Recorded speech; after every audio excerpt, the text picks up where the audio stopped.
High বন্ধুরা, কেমন আছো? নিশ্চয় খুব ভালো আছো। তো সকালে চলে এলাম, এই যে আলু কাটছি। আজকের থাম্বনেল থেকে বুঝতেই পেরে গেছে ভিডিওটা কী হবে। আজকে সারাদিনটা বন্ধুরা রান্নাঘরে কিছুটা টাইম কিন্তু আমাকে স্পেন্ড করতে হয়েছে। তারপর মেয়েকে পড়াতে নিয়ে বসাতে হয়েছে। তো ভাবলাম তোমাদের সাথে শেয়ার করে নিই। এই ফুলগুলো তোমরা কারা কারা খাও, বিশেষ করে গরমকালে, আমাকে কিন্তু কমেন্ট করে অবশ্যই বলো, খুব ভালো লাগে। অনেক স্বাগত। এখন মর্নিংটা চলে এসেছি, মেয়েকে স্কুলে দিয়ে এসছি, ওর এক্সাম চলছে। রান্না বান্না তো করছি, স্টার্ট করেই দিয়েছি। আর রান্না বলতে আজকে একটু দেখি এইসব ফিটকুল ভাজা করবো। দেখা যাক, চলো কী কী রান্না করি, সব তো দেখতেই পারবে।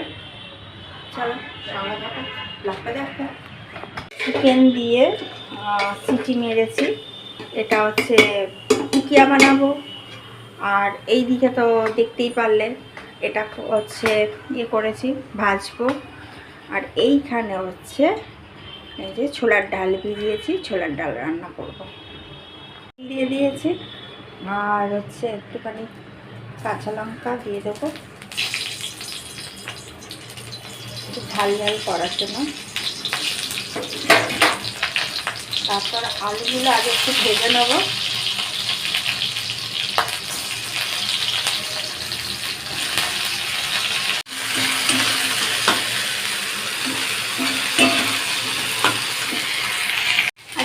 অন্য সময় ওকে স্কুল থেকে এসে আমি রান্নাটা বসাই, কিন্তু আজকে আমি তাড়াতাড়ি করে রান্নাটা বসিয়ে দিচ্ছি, কারণ ও কালকে বেঙ্গলি এক্সাম আছে, পরের দিন আবার ইংলিশ ল্যাঙ্গুয়েজ আছে, তারপরে আছে জিকে আছে। ওই জন্য স্কুল থেকে চলে আসতে 11টার সময় ম্যাগি করা আছে, এসে খাবে, খেয়ে ওটা আমি পড়াতে বসাবো। সেই জন্য যতটা সম্ভব হয়, এখনও বাসি বিছানা ঝাটপাট কিচ্ছু দেওয়া হয়নি। ঝাঁট দেবো, আগে রান্নাটা কমপ্লিট যতটা করা সম্ভব কমপ্লিট করে তারপর করবো। টিকিয়া করার জন্য মিক্সিতে দিয়ে দিয়েছি, মানে যা যা দিয়েছিলাম এখানে, তেজপাতা দিয়েছিলাম, গোটা গরম মশলা দিয়েছিলাম, সমস্ত কিছু দিয়েছিলাম। এবার এটাকে পেস্ট করব। ও একটা জিনিস ভুলে গেছি, জানো তো, সেটা কি এই যে চোখের সামনে আছে, এখানে একটু আলু দিতে হবে। আলু অল্প,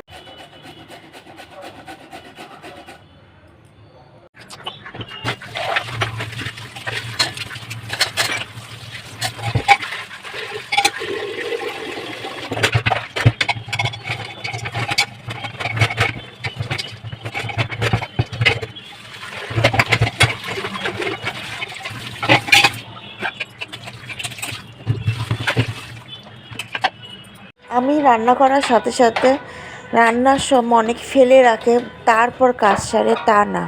আমি রান্না করার সাথে সাথে যা কিছু থাকে সমস্ত কিছু আমি গুছানোর চেষ্টা করি। বাসন মাজা থেকে আরম্ভ করে যা কিছু পরিষ্কার করা, যেগুলো ইউজ করেছি সেগুলো করা, জিনিসপত্র জিনিসের জায়গায় রাখা, সমস্ত কিছু কিন্তু আমি গুছিয়ে করে ফেলি। এবার আরম্ভ করে দিলাম এই পর্বটা। চিকেনটা একদম দেখো এইভাবে বেশ শক্ত শক্ত করে মিক্সি হবে। তারপর গোল গোল করে যেরকম নুন যা কিছু দেওয়ার থাকে আমি এখানে নুন দিচ্ছি। আর একটুখানি দেব তোমার গরম মশলা, মানে যতটা পরিমাণ প্রয়োজন হয় ততটা কিন্তু দেব গরম মশলা, যাতে টেস্টটা ঠিকঠাক আসে। অনেক সময় দেখবে চিকেন কষা খেতে ভালো লাগে না, একটু আইটেম দেখবে চেঞ্জ করলে না ভাল লাগে।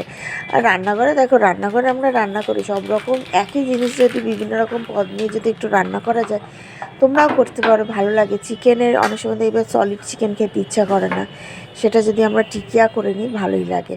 আর এবার গরম তেলের কড়াইয়ের মধ্যে তেল দিয়ে দেবো, একটু বেশি পরিমাণ তেল দিতে হবে। আর যখন টিকিয়াটা ভাজবো যাতে তেলটা প্রচুর গরম হয়ে যায়, আর এরকমভাবে মাখিয়ে নিতে হবে। আর থিকনেসটা যাতে একদমই এরকমই টাইপের হয়, তোমাদের ভালো করে দেখিয়ে দিচ্ছি। ভালো করে মাখিয়ে আর গোল গোল করে এরকমভাবে চ্যাপটা চ্যাপটা করে একটা শেপ দিতে হবে। কেউ গোল শেপ করে, কেউ চ্যাপটা শেপ করে। এরকম করে তেলের মধ্যে কিন্তু ঠিকঠাকভাবে ভাজাটা করতে হবে। আর আমি যতটা চেষ্টা করছি রান্নাঘরের আজকে রান্নাগুলো ঝট করে কমপ্লিট করে। আজকে আমি আর আনতে যাইনি, আমার শাশুড়িকে পাঠিয়েছি মেয়েকে আনতে, যাতে আমার নিজের কাজটা খুব তাড়াতাড়ি মতন আমি কমপ্লিট করতে পারি। কমপ্লিট করে ওকে পড়াতে বসাবো।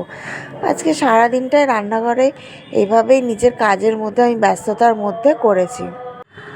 তো এখানে কাজগুলো কমপ্লিট করে নিচ্ছি নিজের মতন করে, রান্নাগুলো গুছিয়ে গুছিয়ে। আর কারণ আজকে রান্নাটাই কমপ্লিট করে নিতে হবে তাড়াতাড়ি করে। রান্নার ফাঁকে মাথাতেও চিন্তা আছে যে কিভাবে আবার বাসি ঘরটা ঝাড় দেওয়া করতে হবে। এখন 9:30 10টা বেজে গেছে, বাসি ঘরটা আমাকে ঝাড় দিয়ে নিতে হবে। তো এই দেখো এখানেই বসিয়ে দিয়েছি। এই যে কিছুটা টিকিয়া কমপ্লিট হয়ে গেছে, ভাজাভুজি হয়ে গেছে, আর কড়াইয়ের মধ্যে দিয়ে দিয়েছি। এটা এটা হচ্ছে একটু অল্প আঁচে করতে হয়, একদম হাই আঁচে করতে নেই, মানে আগুনের ইয়েটা খুব কমিয়ে কমিয়ে করতে হয় যাতে পুরো না কালো হয়ে যায়। আর এই রান্নাটা কিন্তু বেশ, এইদিকে আমার মেয়ে চলে এসছে, এক্সাম দিয়ে চলে এসছে। আর এখানে আমি ডাল ঘুটনি দিয়ে ডালটাকেও সিটি মারা হয়ে গেছিলো, ডালটা যে করব। তো প্রেশার কুকারে ডালটা হচ্ছে ডাল ঘুটনি দিয়ে ডালটা কমপ্লিট করলে, এই দেখো আমার ভাজাভুজিও কমপ্লিট হয়ে গেছে। এবার আমি ডালটা করবো, আর তার সাথেই দেখো যুক্তিফুল আলু ভাজাও হয়ে গেছে। এর ফাঁকে আমি ঘরটা ঝাড় দিয়ে নিচ্ছি। ঘরটা ঝাড় দিয়ে, আর মানে আমার তো দেখো কেউ তো মেট নেই, আমাকে নিজেই কাজ সারতে হয়। তো এগুলো সমস্ত কিছু ঝাড়টা কমপ্লিট করে নিচ্ছি যাতে তাড়াতাড়ি করে কাজটা কমপ্লিট হয়ে যায়। কাজের ফাঁকে ফাঁকে আমাকে মাথাতে রাখতে হবে কোন কাজগুলো আগে তাড়াতাড়ি করে নিতে হবে। 3টে ঘর ঝাড় দেওয়া, রান্না করা, এই সমস্ত কিছুগুলো আমি সকালের মধ্যেই একদম কাজগুলো সেরে ফেলে নিই। রান্না আমার অলমোস্ট কমপ্লিট হয়ে গেছে। তার মধ্যে আবার একটু মাছের ডিম দেখলাম আছে, ওটা বড়া করবো আজকে, টুকটাক টুকটাক হবে। একটুখানি হাড় মাংস আছে, সেটা হচ্ছে পেঁয়াজ দিয়ে করলাম। এখানে তো টিকিয়ে গেলে, এখানে আছে আম ছিল, আম ডাল করেছিলাম। এবারে সেই আম ডালের মধ্যে কী হয়েছে ওটা তো একটুখানি বেরিয়েছে, দেখলাম আমটা পেকে গেছে। ওটা ভালো করে তেল লঙ্কা মিষ্টি নুন দিয়ে ভালো করে মেখে ফেলেছি। আচ্ছা, ডাল কমপ্লিট হয়ে গেছে, ব্যাস। এখানে ভাত হচ্ছে, ধোঁয়া হচ্ছে, দাঁড়া দাঁড়া দাঁড়া দাঁড়া, ধোঁয়াটা ঠিক হয়ে গেল। এই যে ভাত ফুটছে, আর এইদিকে আমার ঘর সারা হয়ে গেছে। আর আমার মেয়ে এখানে এক্সাম ভালো হয়েছে তো, সব লিখেছে, একটাও এক্সাম ভালো হয়েছে। কালকে আছে বেঙ্গলি লিট আছে, তাই তো বেঙ্গলি পড়ছে।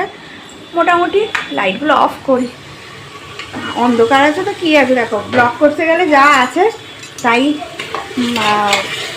নিজেদের মতো ম্যানেজ হয়ে যাবে। তো চলো এবার আমি ওকে পড়াবো, তা এক হাতে কীভাবে ম্যানেজ করছি সবই বুঝতে পারছো তোমরা, তাই তো চলো।